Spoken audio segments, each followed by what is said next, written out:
Alright, bookworms.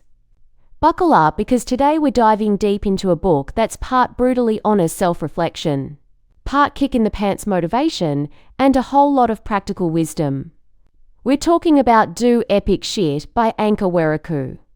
Now, I know the title sounds like it's going to be some rah-rah, conquer the world kind of thing, but it's really not. It's way more grounded and insightful than that.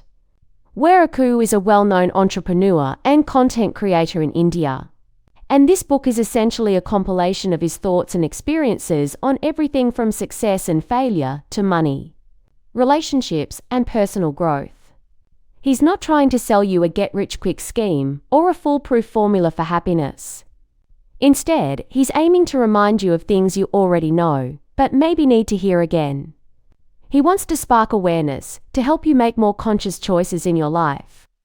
So get ready to challenge your assumptions, confront your fears, and maybe, just maybe, start doing some epic shit of your own.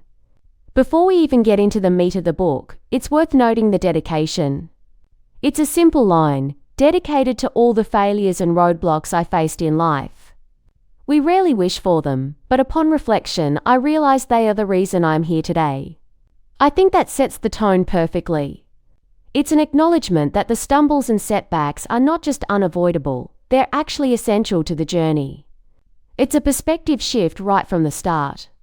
The first section of the book squarely addresses success and, more importantly, its often uncomfortable companion, failure. Warikoo doesn't shy away from talking about his own mistakes. In fact, he frames his entire understanding of success through the lens of his failures. He's not giving you a blueprint for guaranteed success, but rather urging you to define what true success looks like for you. What really resonates with me here is his emphasis on internal validation. He talks about exceeding your own expectations, breaking your own limits.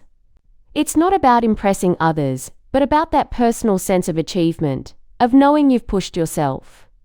He gets real about the self-doubt that inevitably creeps in when you compare yourself to others. He acknowledges that seeing other people's success can trigger those feelings of inadequacy. His antidote is simple and direct: get up anyway. Don't let comparison paralyze you. Keep moving forward. He hits on a timeless truth: start now to avoid regret later. It's so easy to put things off, to tell yourself you'll get to it eventually. He counters that by saying, a year from now, you will wish you had started today. It's a really powerful motivator. He stresses unfollowing emotionally draining people, saying no more often, and saying yes to yourself. He has an interesting perspective on professional success, focusing on the often overlooked quality of reliability. It's not about being brilliant or charismatic, but simply doing what you say you're going to do, consistently. He argues that this simple act of keeping your commitments, without needing constant reminders, is a huge differentiator. Warikoo highlights how the world perceives our problems. He notes how often the perception is connected to how one presents it. According to Warikoo, if we exaggerate our problems, so will the world.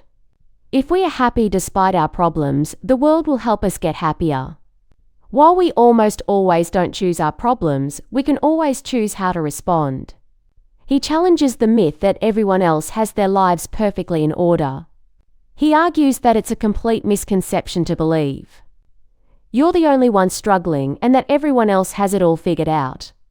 That's comforting, right? Warikoo highlights the critical difference between words and actions. He highlights how actions define a person more than their words. He asserts that commitments require action to hold value.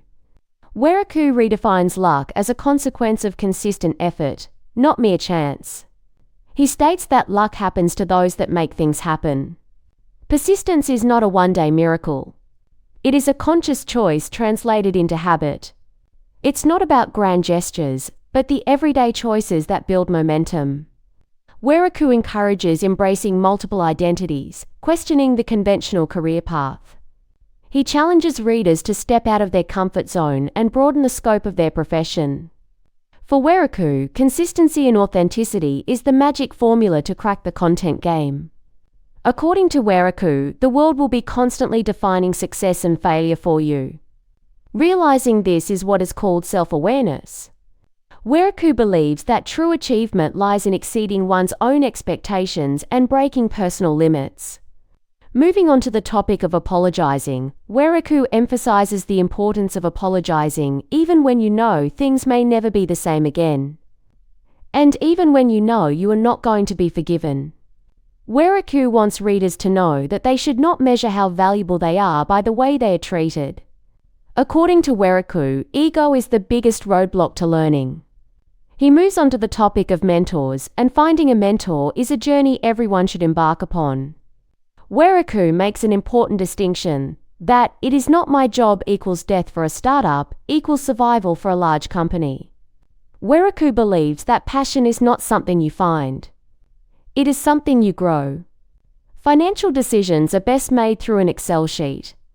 Warikoo touches upon a particularly interesting point regarding school and education, that we were all born with the innate ability to ask questions endlessly, and then school and parents kill it. He reminds us, once you succeed, people see only success. If you fail, they see only failure. They don't see the journey. Only you do.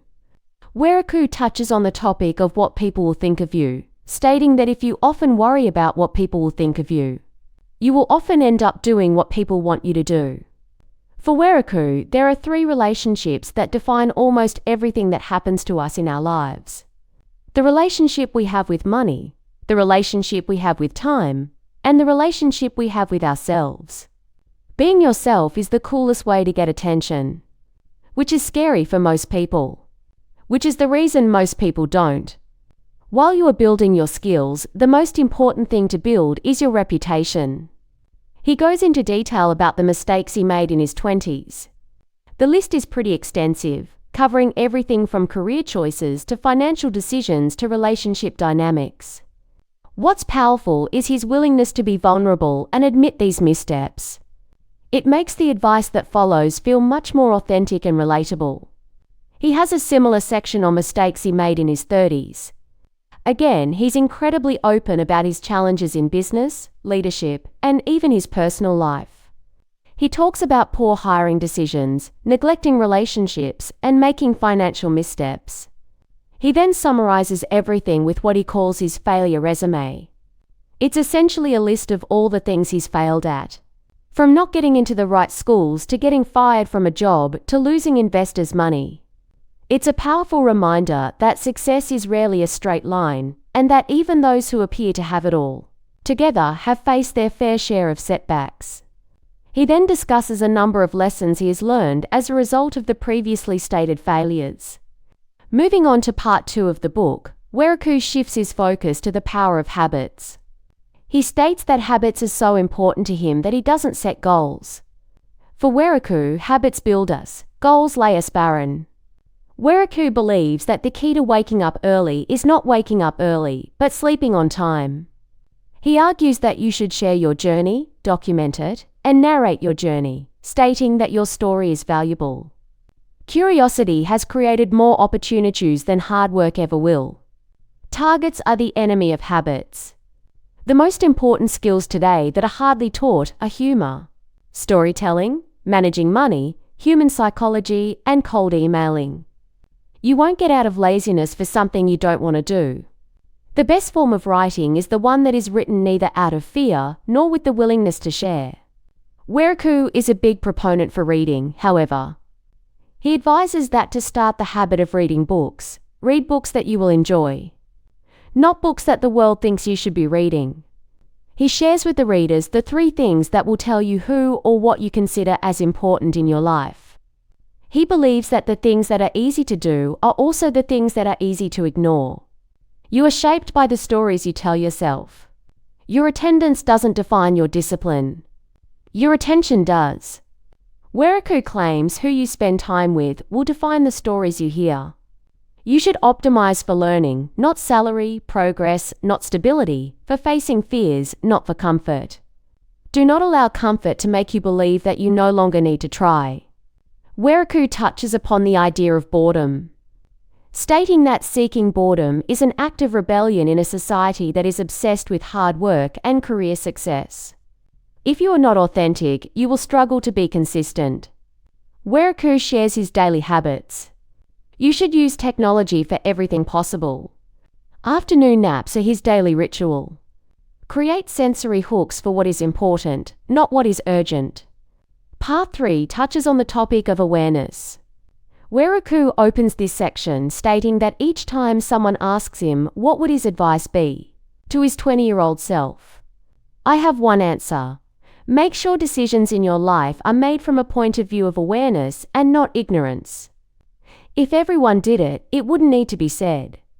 Our actions are driven by our feeling of what people feel about us. Emotional debt has killed more people than financial debt ever will. Being calm is a skill. Fear has led to more procrastination than laziness ever will. You can change the story you tell yourself. What if you free yourself from the fear of letting them down? The thing that you still haven't finished, and you are mad at yourself for not doing so? It is simply because it is not a priority. Knowing when to say no and saying it is a life skill. You should learn from other people's mistakes. How you treat someone who has nothing to offer defines your value system. He has a section of the book devoted to entrepreneurship.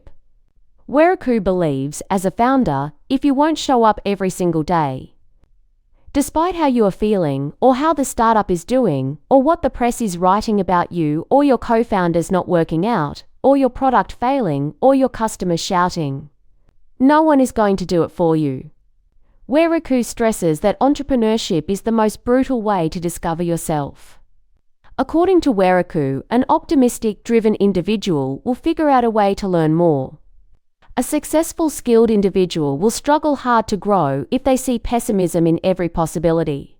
When you raise money, it is not an achievement. It is an obligation. According to Warikoo, the hardest moment while building a startup is when you let down your team. The most precious moment while building a startup is when you let down your team and they are the ones who pick you up. Asshole founders don't build institutions.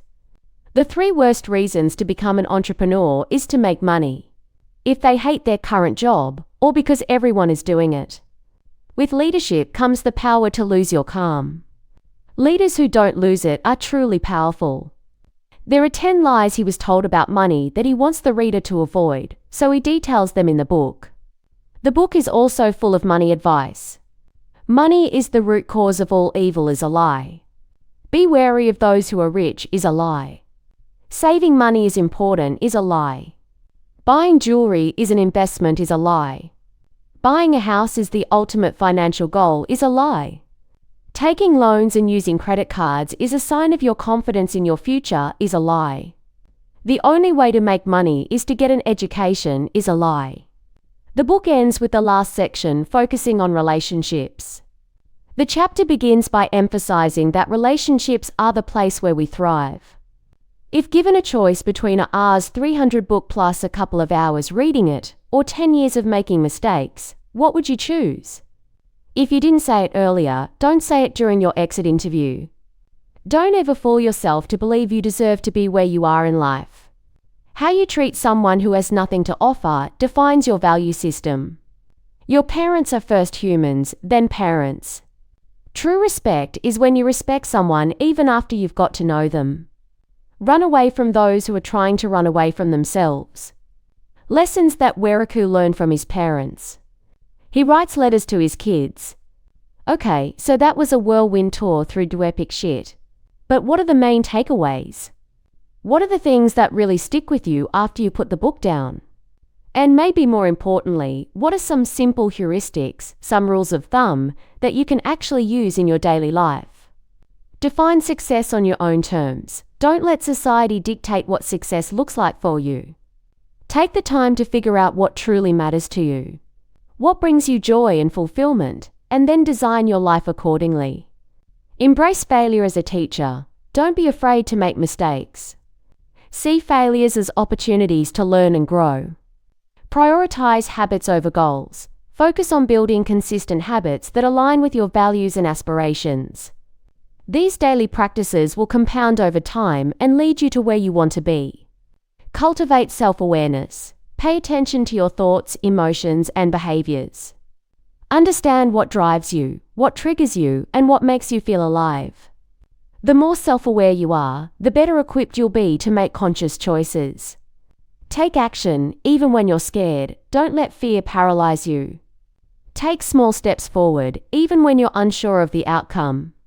Momentum breeds momentum. Be authentic. Don't try to be someone you're not. Embrace your unique qualities and express yourself honestly. Value time and relationships. Protect your time and invest in meaningful relationships. These are the things that truly matter in the long run. Practice gratitude. Appreciate what you have rather than focusing on what you lack. Gratitude shifts your perspective and makes you more resilient. Challenge your limiting beliefs. Question the assumptions you hold about yourself and the world around you. Are they serving you, or are they holding you back? Say no more often. Protect your time and energy by setting boundaries. Saying no to things that don't align with your priorities allows you to say yes to the things that do. Take responsibility for your life. Stop blaming others for your circumstances. Own your choices and take action to create the life you want. And maybe the biggest heuristic of all, which is actually stated in the title of the book, you gotta do epic shit. Thanks for watching. Make sure to give this video a thumbs up and hit that subscribe button so you never miss our next book dive.